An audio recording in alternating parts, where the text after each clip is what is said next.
right, boys, the lovely Garrin Lambley is in studio this morning. I'm sure you've never heard yourself being called lovely before, no, especially never, by Helen Schudder and our own Ewan.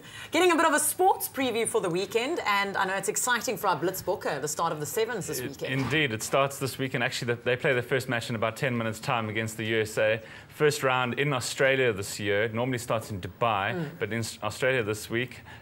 We've picked a very, very strong side. You know, last year we struggled in the Sevens. We came good in the last two rounds. We actually won both of those events. Paul True back to coach the side. Carl Brown, I know, was on eXpresso a while back. And Paul's been here a few times. He's the captain this week. They've recalled Cecil Africa, who broke his cheekbone. He was the IRB Sevens Player of the Year last year, so he's back.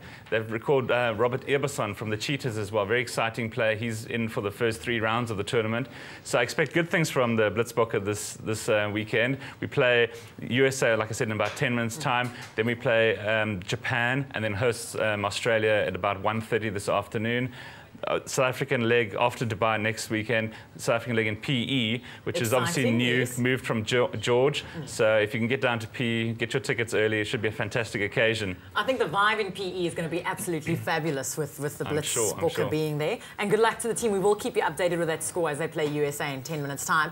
And Victor Matfield, final game against the Barbarians. Very sad. His final row, indeed. You know, he's actually been honoured with the captaincy. They're playing Australia. Very interesting. The Barbarians team has been captain or coached rather by the New Zealand duo Graham Henry and Steve Hansen. Graham Henry, his last game as a coach as well. You know, he's obviously the Rugby World Cup winning coach. Steve Hansen looks like he's going to take over from him. The South Africans also in action. Brian Abana, he starts on the wing, and then Adrian Strauss, he's actually on the bench, the hooker from the Free State. Should be a fantastic game. No end of year tours matches this year, apart from Australia, who play the Barbars this weekend. Then they're up against Wales next weekend. Festival of Rugby, the ball will be thrown around, I have no doubt. Some fantastic other players in action. A lot of the All Blacks who won the World Cup, they're playing for the Barbars. Very strong team. 4:30 kickoff.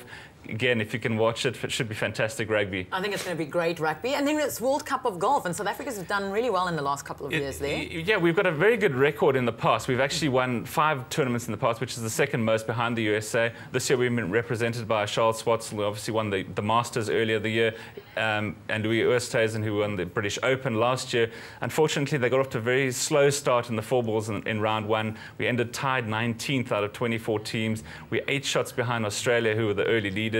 Hopefully expecting better things today in the foursomes. They're actually playing at the moment. Haven't checked on the score yet, but holding thumbs for the 2 boys. They've got Schwartzel coming off the President's Cup from last week, where he played really well. Louis Oosthuizen been a bit out of form lately, but hopefully they gel today. And then the SA Open's taking place at my home club at Serengeti. Is it? Yeah. Right, Serengeti. It's the 101st South African Open. It's the 2nd oldest national tournament in the world. Jack Nicklaus designed course. Ernie Els, Retief Goosen, the 2 big names in action. Retief played really well yesterday, finished 1 shot behind the joint leaders. Ernie, he was 4 shots behind. He got some catching up to do, but he did play in the afternoon when the wind picked up. He's playing this morning. I expect good things from him.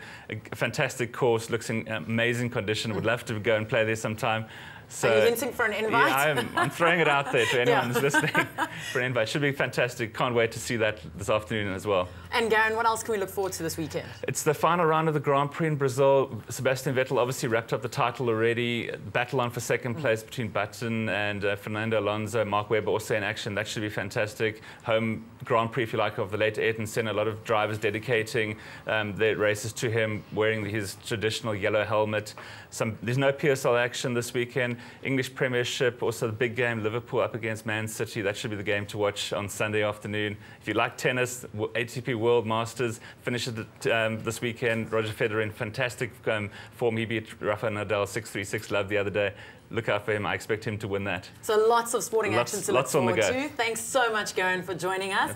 Now, ladies, stand by, because we're going to find out what it takes to start adventure racing and how you can lose weight and look after yourself when it comes to nutritional supplements and racing. Let's find out more from the team from USN. Stay with eXpresso and SABC3.